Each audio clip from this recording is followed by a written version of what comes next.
Hello everyone, मैं किमी राठौर। आज की बेस्ट रेसिपी में आपका स्वागत है।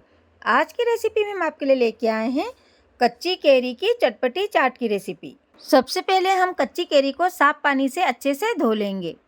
फ्रेंड्स, यदि आप लोगों को हमारी कच्ची कैरी की चाट बनाने की रेसिपी पसंद आए तो आप लोग हमारे चैनल को लाइक, शेयर और सब्सक्राइब जरूर कीजिएगा। अब हम फटाफट से देख लेते हैं कच्ची कैरी की चटपटी चाट आसान तरीके से कैसे बनाते हैं। कच्ची कैरी की ऊपरी परत को इस तरह से छील लेंगे। इसका ग्रीन वाला छिलका चाकू की सहायता से हटा देंगे। फ्रेंड्स, आप लोगों ने अपने घर पर कच्ची कैरी की कई तरीके से चाट बनाकर टेस्ट की होगी, बट एक बार हमारी तरीके से भी कच्ची कैरी की चाट बनाकर टेस्ट करिएगा, ये आप लोगों को भी बहुत पसंद आएगी। इस तरह से हमने कैरी की ऊपरी परत को छील लिया है। अब हम इसे लॉन्ग साइज में छोटे छोटे पीसेस में कट कर लेंगे। कच्ची कैरी की चाट बहुत कम सामान में झटपट से बन जाती है और ये खाने में भी बहुत स्वादिष्ट लगती है। आम एक ऐसा खट्टा मीठा और टेस्टी फ्रूट है जो बच्चों बड़ों सबको पसंद आता है। इस तरह से हमने सारी कच्ची कैरी को लॉन्ग साइज में छोटे छोटे पीसेस में कट कर लिया है।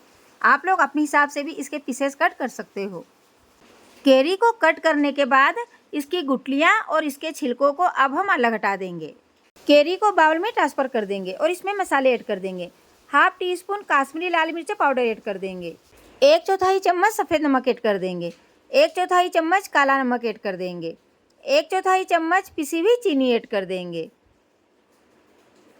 Half tea spoon chaat masala add कर देंगे। सारे मसाले को कैरी में अच्छे से मिला देंगे। बाउल को हाथ से पकड़कर इस तरह से कच्ची कैरी को चला देंगे ताकि सारा मसाला कैरी में अच्छे से चिपक जाए। हमने मसाले को कच्ची कैरी में अच्छे से मिला दिया है। चाट बन गई है। अब हम इसे सर्व करेंगे। फ्रेंड्स, आप लोग देख सकते हैं हमारी कैरी की चाट देखने में जितनी डिलीशियस लग रही है, खाने में भी उतनी ही टेस्टी लगेगी। अब हम इसे पुदीना पत्ती से गार्निश कर देंगे। कच्ची कैरी की मसालेदार और चटपटी स्वादिष्ट चाट बनकर तैयार है। फ्रेंड्स, आप लोग भी अपने घर पर हमारी रेसिपी को एक बार ज़रूर ट्राई कीजिएगा और इस तरह से कच्ची कैरी की चाट बनाकर टेस्ट करिएगा। ये आप लोगों को भी बहुत पसंद आएगी और हमें कमेंट्स करके ज़रूर बताइएगा कि आप लोगों को हमारी कच्ची कैरी की चाट बनाने की रेसिपी कैसे लगी, ताकि हम आप लोगों के लिए हर रोज़ नई नई रेसिपीज़ लाते रहें।